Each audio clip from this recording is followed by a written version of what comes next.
Hey, girl. We're back. Hey. Fucking getting grounded again. Yes. Because it's been a minute. It's been a minute. It's been a wild summer. And I'm so happy just to be like reconnecting with you on our couch in our studio, catching up on all the things. We both just had such a whirlwind summer. Mm-hmm. I know personally for me, I feel like it's been a learning summer for me. It did not go at all the way I expected.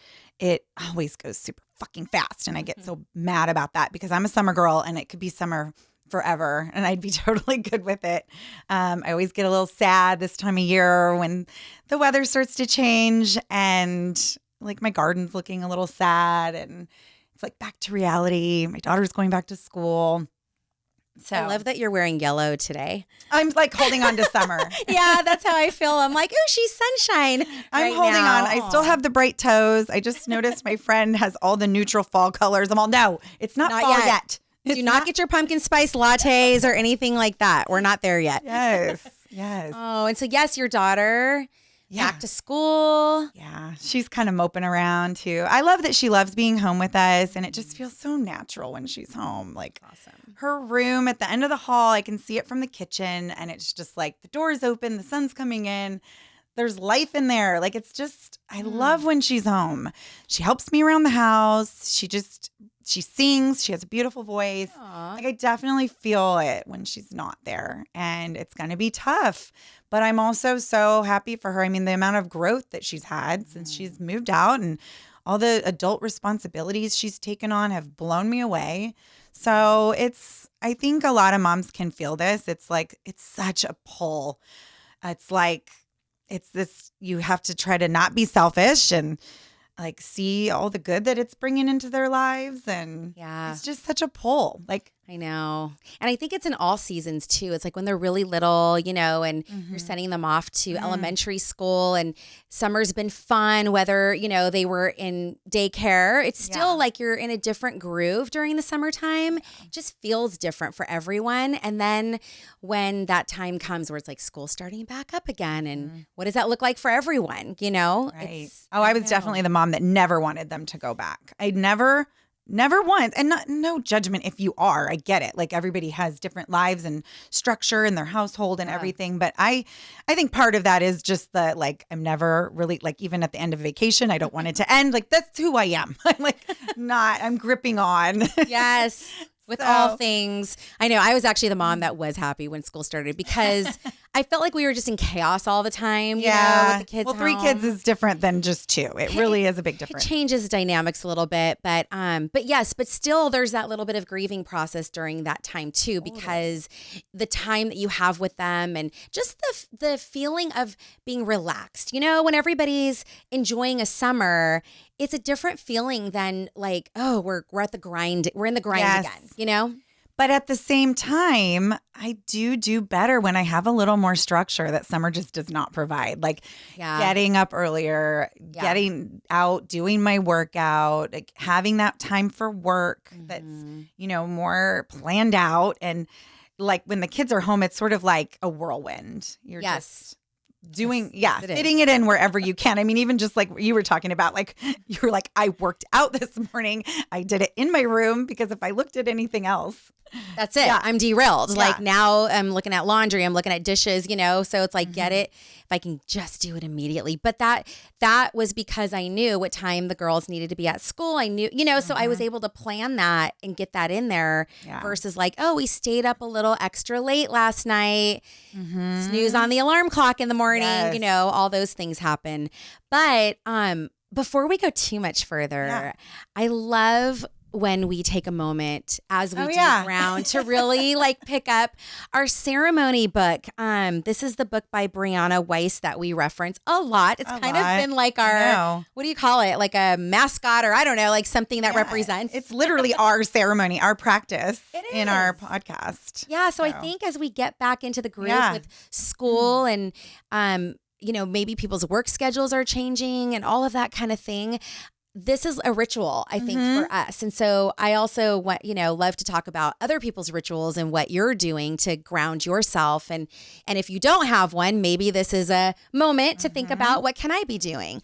Yeah. And I haven't really been doing any of my rituals because it's been summer. So this is the upside of getting back into entering the fall, and entering routine again and getting some clarity. So totally reconnect with yourself. Actually, one of our past retreats calling reconnecting to you. So that's kind of what we're doing. So I'm just going to come through, land on a page. Ooh, and I love when I love when they're short. I know, I do too. When they're not long paragraphs, it's like a one-liner. Okay, so one day you will listen to all the songs you used to love, and you will understand why you found them so beautiful. I like that. You know what's fun about that is Gretta and I are part of a group of women who we have a group chat, and we're always bouncing back and forth with different things. And just recently, as people's kids have been going to college and that sort of thing, we've been talking about high school and sharing pictures and things like that. And so I love nostalgia. And sometimes I find myself not wanting to live there too much just because I love kind of the second half of my life, after high school and all of that. But there are things that remind me of some really good times in my life. And music is always something that I go back to. And it's like tunes or lyrics. It's funny. Some of my friends will play like rap songs and we'll really listen to the words now. Like we know them all, but we didn't really know the meaning of them before. We're just like singing them. And I think about it now, I'm all, oh my God. Yeah. Wow. If my car doors, windows could talk, like the amount of cuss words and crazy ass things that we used to listen to. Oh yeah. Well, it's real interesting when I've heard there's this musician that puts the rap music to like smooth jazz. Ooh, what? Which you think would be anyways, you really hear the words when it's slowed down and sung with smooth jazz. That's hilarious. Sounds like 10 times dirtier. We got to do that. We got to play with that. And I will sometimes we'll have people over and then we'll just put it on and like people think it's this like relaxing dinner music. Like what's going on? Oh my gosh, that is awesome. And then it's like my anaconda don't want. Okay, that is so freaking fun. You know what? I was actually I don't know if you heard this Mel Robbins podcast recently. Did you hear her episode on music? I have not been listening to anything lately. I've been like zenning out, but it's so good because it does talk, and I can't even tell you right now everything it's about, but basically she was just talking about the importance of music and how it really does trigger things in our limbic system. And she also said, which this I thought was such a fun tip, and you're reminding me about it. She goes, if I have a dinner party, I'll put on when it's time to like pick up the dishes and get the dishes done, at the end, because everyone wants to just sit and chat and things are just, and you don't want to break up the vibe, right? She goes, but I'll start playing disco music. And the minute disco music comes out, it's like all of a sudden everyone's in this different place, vibration. Yeah. And they all start helping. Like everyone starts picking up and they're dancing to it. She goes, you can't put on YMCA and people just sit down and do nothing. Right. Like I know that's old school, but really, like you can't just sit there and act like it's not playing in the background, So music is gonna start moving. You're gonna move. Yeah. So music is something. So I love that I got that one because think about, it's got a lot of meaning. Yeah, think about like who you were when you were drawn to certain songs in your life too. Yeah. Like, where was I? Like you were saying, where was I when this, when I listened to this music and I loved this music and because we just keep growing and evolving and changing all the time. And so it is kind of like visiting yourself, your former self for a minute and then pulling away. Like it was so fun sharing all of our senior pictures, all the Aquanet and the big hair. Totally. Perms. I had like the full on glamour shot looking senior picture with white feathers and it was hilarious how things changed. But yeah, it's like, look at that girl. Who is that girl? Like, who was she? Who is she now? Yeah, to have that reflection and pictures, music, like whatever it is, allow you to kind of go there for a minute and appreciate, like, it's not looking back and going like, oh my gosh, there was no wrinkles, it's flawless, whatever. It's more like, wow, like I used to be her and now I'm this grown woman. Yeah. And I know everything that young girl has been through. Yes. It's such a trip. It is. Well, and it's funny for me, I was laughing internally. Nobody else, I don't think, really got why this was so deep to me, but I sent a little like Instagram reel thing that somebody had sent me about my high school. And so as we were posting pictures of ourselves, which I haven't, my mom has mine, I got to get it from her. But anyways, we were doing that. It just so happened that somebody had sent me an Instagram reel, and it was this guy talking about the high school that I went to. And it was, again, another realization, because I was reflecting on who I was as everyone's sending the pictures, and we talk about this in our podcast, how, I may have had a little bit of a rebellious personality, and, our mascot was a rebel at San Lorenzo High. And the guy who was like kind of making fun, sort of like he was talking about the school, but he was saying all these things about just what kind of students were there, what kind of school we were. And so it's kind of funny, because when people meet who you are today, they may not know like all of this background that you bring with you and things that you've experienced. Like I went to a very diverse school. I don't know what your story is as you're posting your picture. Yeah. You have a whole story behind that, of who you were. Yeah. So yeah, I just think it's really interesting to spend that time to really go, wow, who are we? And music, I think, does that. Yeah, it does. I know you got the perfect thing for I love today. it. And actually with what we're the reminiscing of, that was so fun. It's so fun to have girlfriends that it's like, that's not something I would have done. I wouldn't have gone up into my cabinet and pulled out my graduation picture. Right. And I didn't even know it was up there. Like I found it pretty easily. I was like, oh, this is it. It's right here. It was meant to be found. I know. And then with it, I also found Steve in my senior ball picture. And that was pretty cool. That was fun to see. Yeah, he was such a baby. I know. You guys were so sweet. Okay, I'm going to do mine. Let's go. The mountain often hides within it the magic we had been asking for all along. So I do feel like that's what this summer has been. We have a fifth wheel trailer. We love to camp.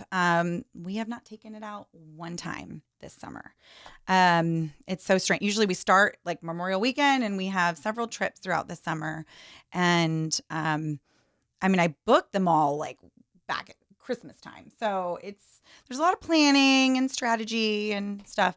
But every single, not only camping trip that I booked, but almost like everything I tried to plan this summer has had to be moved or canceled.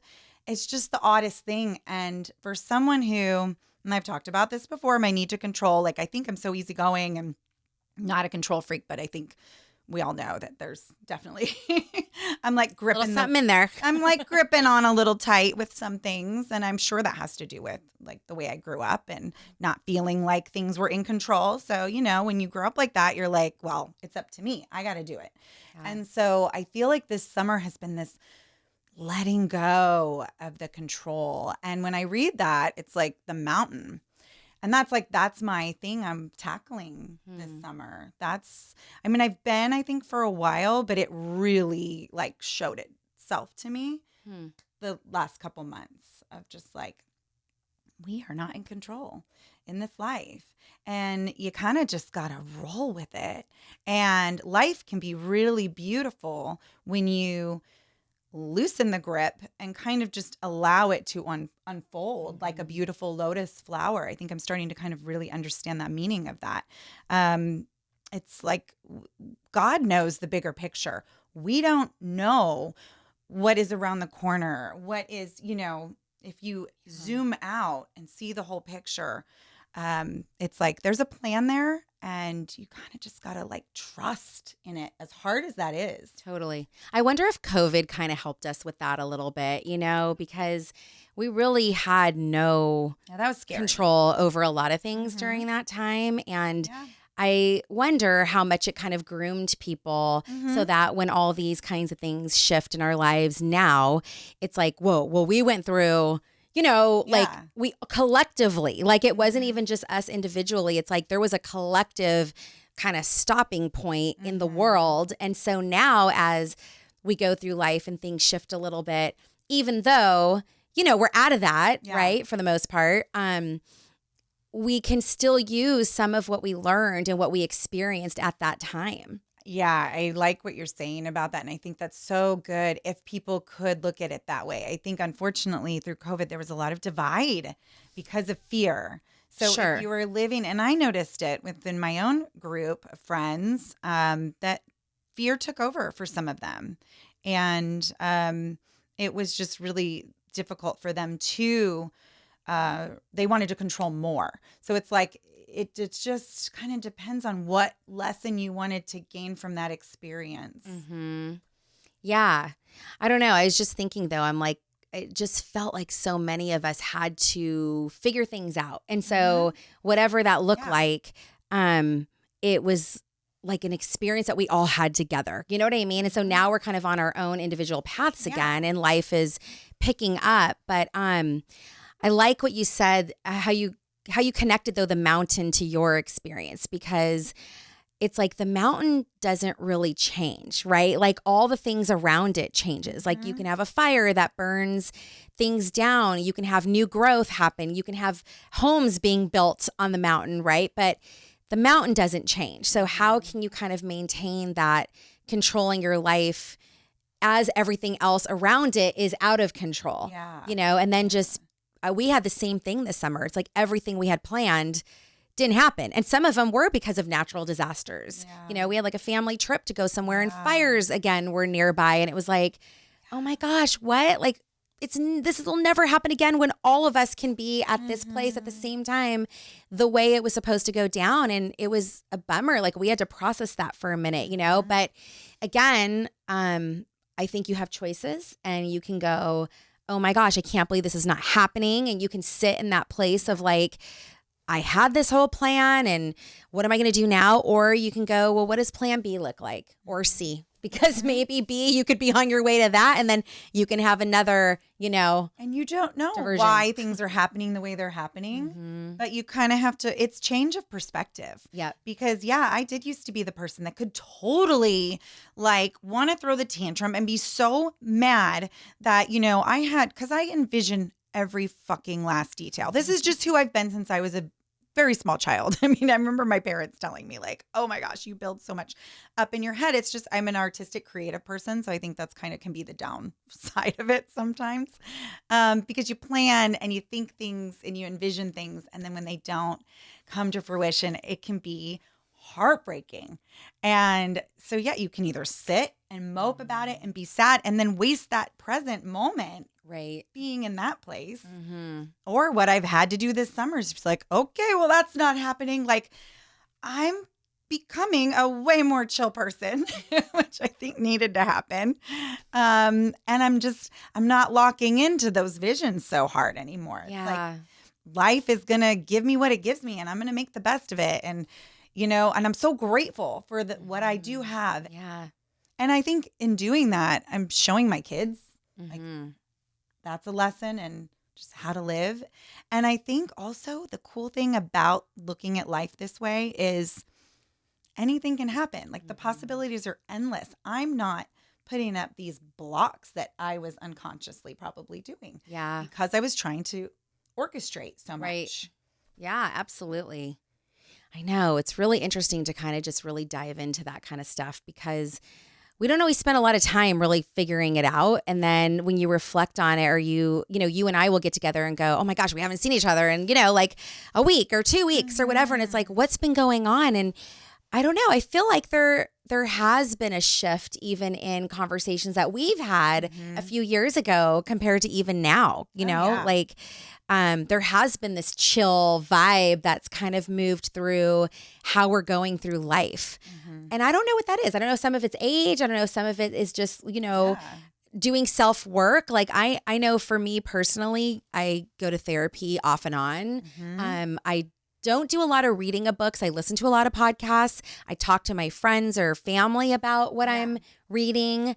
I think really getting into those places where we can process this stuff so that we can choose different. That's so interesting because I think this is the first summer that I have not been doing any of my practices. Like or even listening to podcasts. I kind of have had to. So I think that's good for people to know too. Like sometimes because I have been in study mode for like, I don't know, over 10 years, reading everything I get my hands on, like listening to every podcast, like absorbing, needing more and more information. Well, I just got to this particular place this summer where it's been like, I need silence and I need to just process, like you said, like kind of just sit and just allow the lessons and everything to come forward. Well, I was going to say, we need time to practice all the things that we're consuming, right? Like we're receiving all this information, but when do we have that time to actually put it in practice? It's one thing to talk about it, but to actually be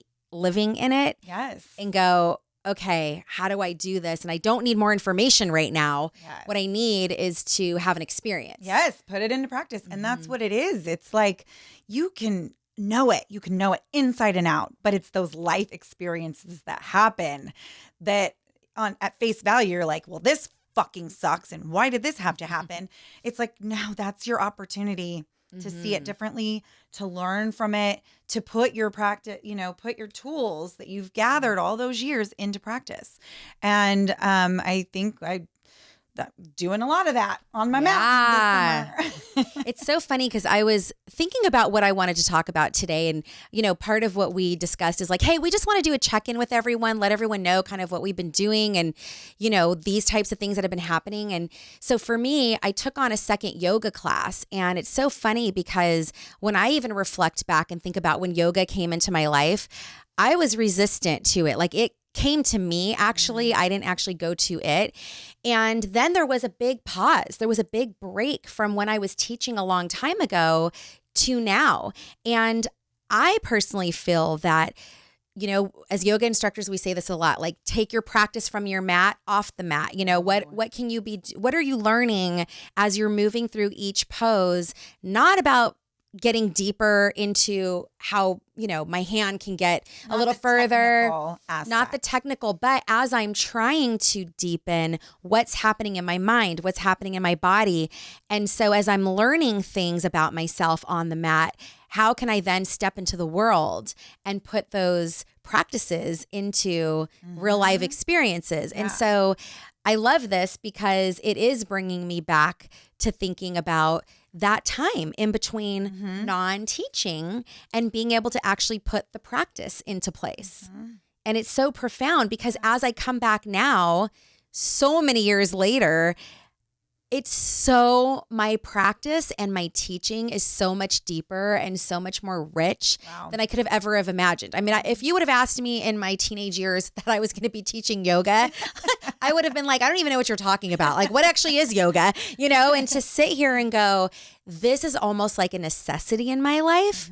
This is something that I feel like I can't even live without anymore, has been amazing. So you mentioned the world, not the world, even though so much of this is about being in the world, but it's like we collect tools along the way. And sometimes we don't know when we're going to need to use those tools. And so for me personally, yoga was one of those things. And that's what helps me to stay very grounded and like that mountain. But yet I've got this magical tool that I can bring out and use whenever I want. Yeah, it's been fun. I know. It's been so fun. No, I love that you got back into it. And it's restorative yoga. So it's totally restorative yoga. Cool. Like that is my jam. That's kind of all I'm into lately. How can I relax more? I do my little 10-minute, it's like a stretching restorative. And I'm like a cat. Like, I feel so much better after. Yes. So that is probably like the only one thing I have been doing. But, as well as growing and putting the tools into practice. Oh, just that little thing. Yeah. Just that little thing of growing. That's what you've been doing. Okay. I do. Yeah. I don't know. And I do know. Like all these things are so cool. So yeah. And just thinking about the things we've been doing like over this period of time. Started teaching yoga. I started a women's circle of women gathering and just connecting. And that's been really fun and like feeds my soul. I've gone to a wedding, a funeral. There's a new baby that's growing that's coming into my family. I mean, so my mom turned 70 and we had a big bash for that, which was so fun. Just so many things. My girls youngest one started high school. both my daughters are on the same cheer team this year. My son is working a lot, going to the junior college and just continuing on with schooling. I mean, there's been so many. My husband actually went back to school. Like so many things that have been happening in this short period of time. Yeah. But like, this is life, you know, this is what we've been doing. And this is what's giving us time to practice all these things. Yeah. So many things. Yeah. I mean, you can study and study, but you got to put it into play. You have to. Okay, so it's so interesting hearing you talk about all these events and things that you've been doing and everything. My summer has been so opposite in that I feel like I've been kind of in a whirlwind. There was a wedding, there was a funeral. There was actually a couple funerals. So that's hard. I know you had a funeral this summer too. It creates so much thought and reflection in your own life. It's like hard not to allow it to do that. I think it's important that we, let that in and see what it has to teach us. And it's a time for reflection and grieving. And, it just makes me look at my own family and my life and the choices we're making and where we're spending our time and what we're doing. And gosh, especially after having such a busy summer, I feel like, gosh, I couldn't even tell you what we did. Everything was it was so busy all the time. And, aside from the losses that we had, there was a lot of fun, wonderful family time barbecues, gatherings, just wonderful, beautiful summer nights. It was such a whirlwind at the same time. And I think it's good to, reflect and be like, okay, how do I want to spend my time? Who do I want to spend my time with? What is important to me? Because we could get so swept away, swept away. Like in the letting go and kind of letting life unfold, there was also that too. Like, okay, let's strip away some of the extra. Yeah. Which I did experience that in COVID too. So this is probably the second time I've experienced that feeling of, well, who really matters to me? And who do I really, want? That we're just here for such a short time. It's like a blink. My father-in-law was just saying that to me last night. It's just unbelievable. Like, yeah, he was just saying, like, you've been in our life for 30 years. And like, I remember when my mother-in-law was my age. That's what's so crazy. It's like, I remember her. I'm about to turn 45. And it's like, I remember her. Yeah. 45. That's kind of a trip. Yeah. You get to the age of somebody that you remember, meeting and looking at them in their, momhood and wifehood and all these things. And you're like, I'm there now. Yes. Life, it's moving. It's moving. It is. So the funeral I went to was for a 47-year-old. And that was definitely a moment of reflection, especially because there were still some underage children involved. And you think that, you look at people who are a little older and you think, wow, they have lived so much life, right? And how lucky are they to even get to that place where they are right now? And you think of, the younger kids who have passed away or like I think any funeral drums up reflection, like you're saying. It doesn't matter what the age is, but when you really look at that, you mentioned the short period of time that we're here. Yeah. I mean, even when you think about somebody is older, like I was saying, my mom just turned 70 and I'm thinking, wow, how many more years does she really have? Anything. Yeah, we're all can getting to happen. that point right now. With And it's scary. And to think, to get that close where you see that death is the inevitable versus when you're younger and people are getting old and I went to a lot of funerals when I was younger, but I still didn't really grasp the concept that like one day I'm not going to be here or one day people that I love deeply may not be here. I really didn't connect that when I was younger. I'd be at the funeral, I'd be grieving for the person, but it was weird. And so now it's almost like every morning when I wake up, I think, how do I want my day to look?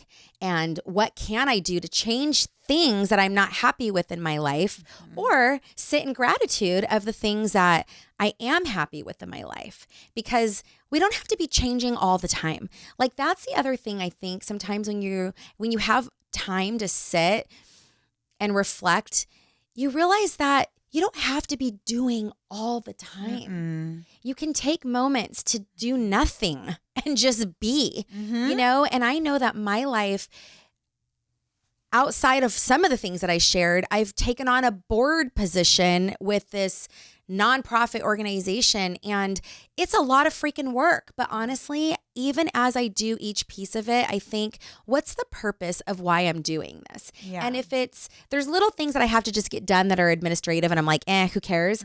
But I also think about, when I'm getting those things done, how can I make this task more enjoyable? Because I don't want to send an email out. I don't want to sit through paperwork. Like, I don't want to do any of that, but how can I make it more enjoyable? And so it's kind of funny tying it back to the music piece of this, how we started. I thought about it, and it's like, I can play fun music during these moments.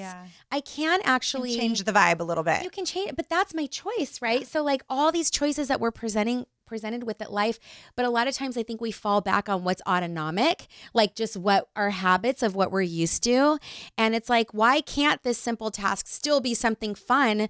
So I love it, because the woman who had the position before me, all she needed to do was literally give me a box of shit and be like, here, Michelle, here's your job. Here's the timeline. Do it all. But we've decided it's much more fun when we get together and actually spend time together, even though she's like doing the job with me and she's done with it. But like, that is how we have found doing these remedial tasks brings some actually joy. Yeah, and connection. Like, I'm getting to know somebody on such a deeper level just for the time that we're spending together, and it's enjoyable.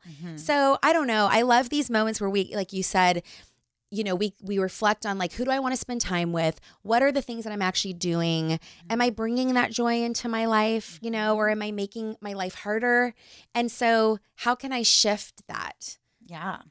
We can always shift it. We can always shift it. And I think it's so interesting when you get to this age in life, middle-aged, which they say it's actually 37 if you look at how long people live. But that's kind of depressing. Yeah. 37, I know. If you look at the statistics of how long we actually live. So like, it makes me think about like retirement. Like, so many people put off their joy because they're like, well, I'm going to work and then I'm going to have joy when I retire. And it's like, no, you can get to have joy in every moment. And it's a choice. I mean, yes, there's sad moments. That's the quilt of life. That is the beauty of life, is you relish in those sweet, precious moments. You sob and let it out in those awful, sad moments. It's all a part of life, right? So we can't just like put things in a box and put it off. It's like, we're living now. We're alive now. We're not only alive when retirement happens. Right. And it doesn't just have to be like, spend a bunch of money and now you're in the Bahamas. It's like all the little joys in life. Find a hobby. Do something that you love to do. I mean, I've been out in my garden all summer. That has been my grounding place. It always is. For the last 5 years, I freaking love it out there. I went out this morning. I didn't even need to do anything because my daughter, so sweet, helped me and watered the garden last night for me. But I just looked at everything, like watched the bees. I have a couple little praying mantises that are chilling, doing all my work for me, getting the bad bugs. And things are starting to die and look sad because it's late August. But it's also this like time for renewal and looking ahead into the future. And I'm starting a winter garden, and I've got the little seeds in my house right now germinating and growing like crazy. And it's like, I think gardening is such a good analogy for life, because going back to not having any control, like you have some, you can control a little bit, but then nature and the wild kind of takes over, and you got to like bob and weave and think about what you need to do next to keep everything alive. And sometimes shit goes sideways and your sunflowers are all on the ground. Or the minute you decided to plant your front yard while you were having some wine and thought it was a great idea to just throw that down in the middle of some rocks and soil. No, it's not. It's dead. Oh, well, usually it goes everywhere. So you're that's probably that's a blessing in disguise. I guess so. God knows. God knew. Because mint is like a son of a bitch, and it goes everywhere, and you really should never put it in the ground because they're like a weed. You can't control it. And I know, but over. I wanted it so bad. And it's in a little pot. Okay, maybe I'll dig it out. But see, these are the moments of life where it's like, what can I do with this? Yes. Is it done? Is it over? Do I grieve this loss? Do I pick it up, see if I can try it somewhere else? I don't know.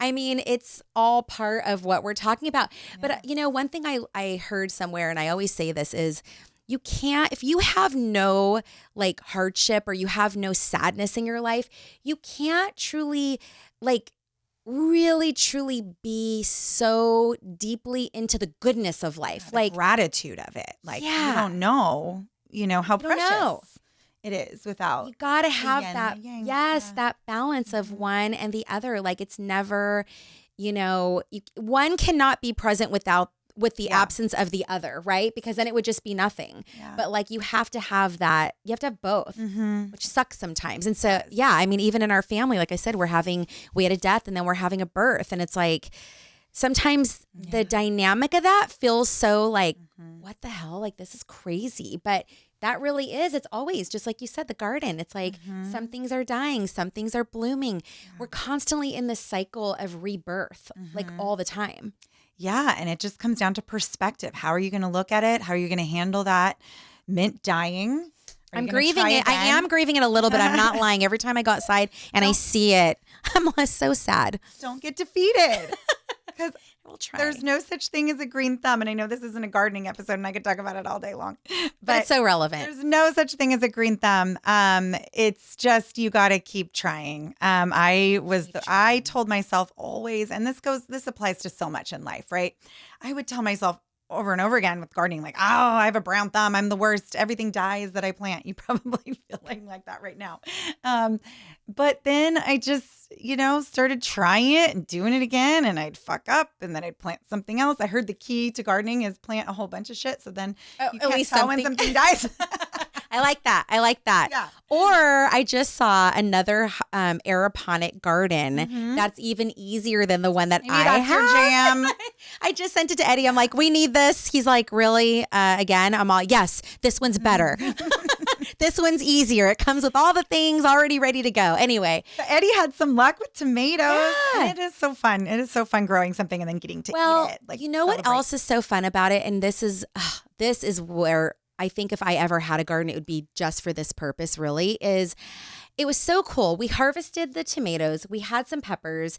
And then all of a sudden, out of nowhere, my neighbor comes down the street with all these peaches, these tiny little peaches that she just grew on her tree. And she had a bag for us. And I'm like, ooh, I've got some tomatoes. We're not going to eat all this. So that whole communal exchange was so cool. And it started again to make me reflect on so many things. When I went to the grocery store and I'm looking at food and I'm going, how is it possible that these grapes are coming from Mexico, or wherever, and they're still green and full like this?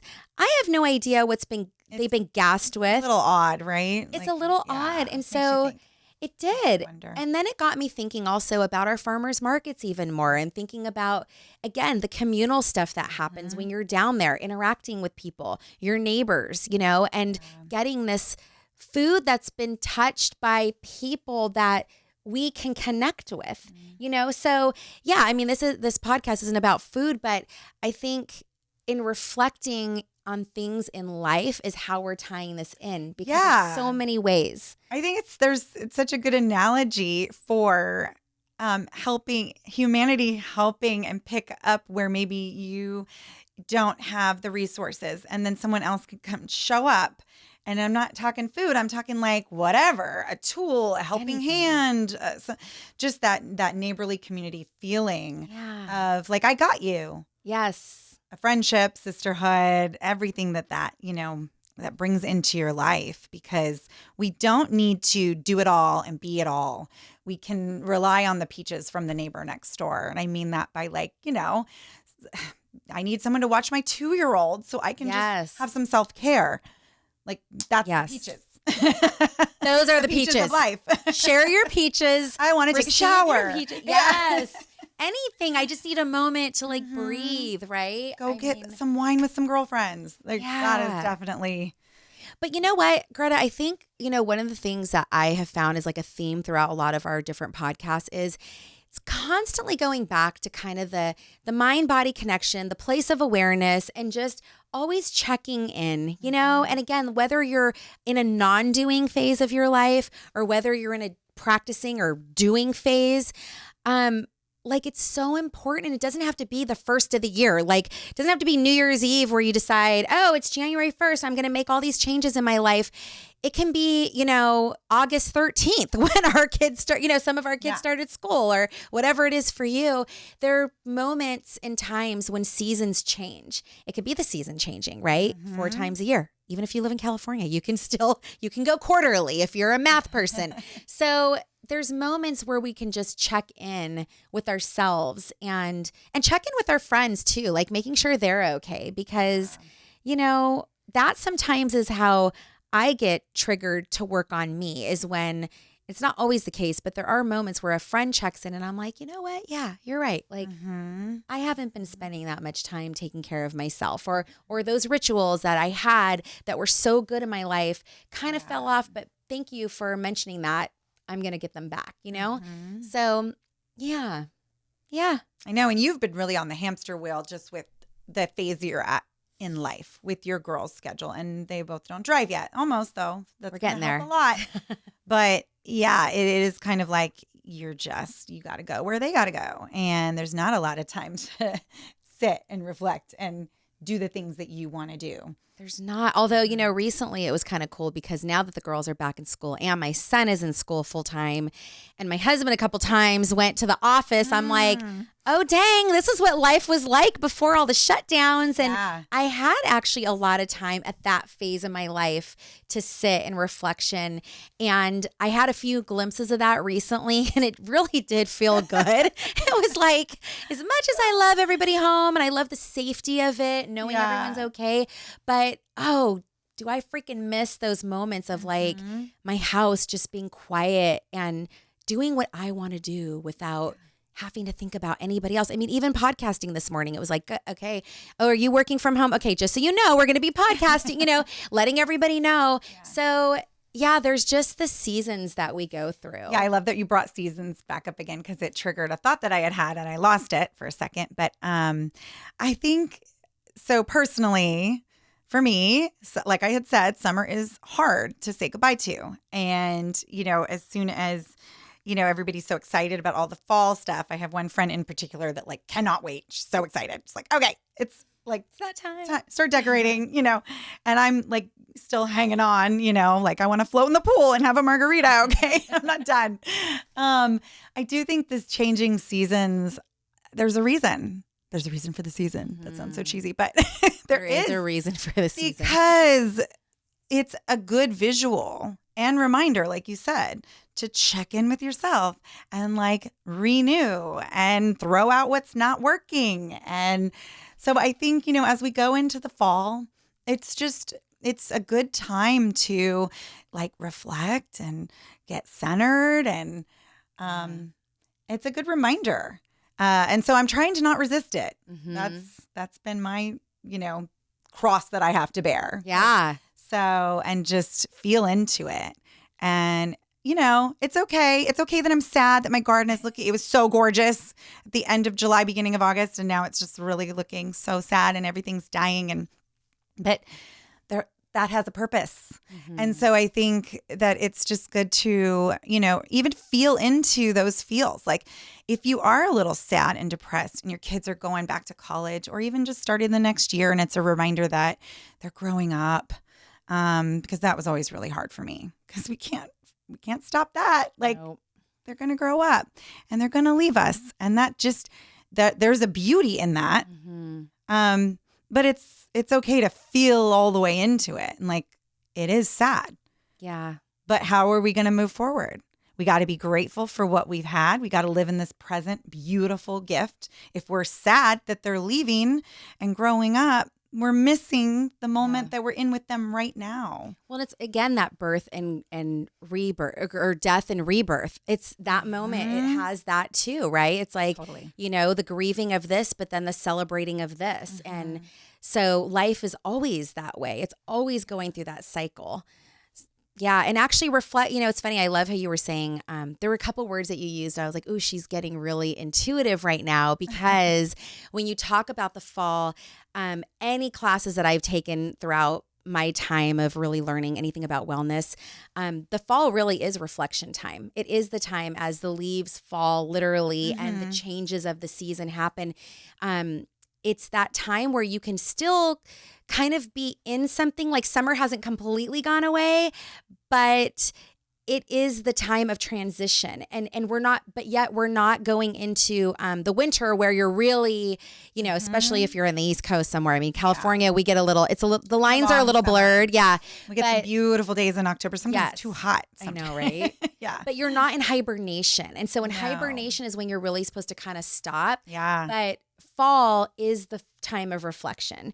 And so, I mean, we weren't even really talking about this being the topic for today, but it seems like we're just naturally and intuitively following, what's happening in nature, and just kind of where we are in our lives. And this is what's showing up right now. Yeah. Well, I think the garden has been a good mirror for me. Like, it's showed me like what I was battling with. And I think I needed that visual. So, like I said, the winter garden, starting that, collecting the seeds from all the plants, the beautiful flowers and sunflowers and plants that I was able to grow and enjoy. It's like, if you can apply that to life, what little seeds can I gather from this season that I'm leaving, and what can I look forward to growing in the future? I love that. Oh, that's so great. I love you. I love you so fun. Too. Yes, we're back. We're back, baby. People. And we're so excited to just, be here together, talk to you, and just checking in from time to time, Yeah.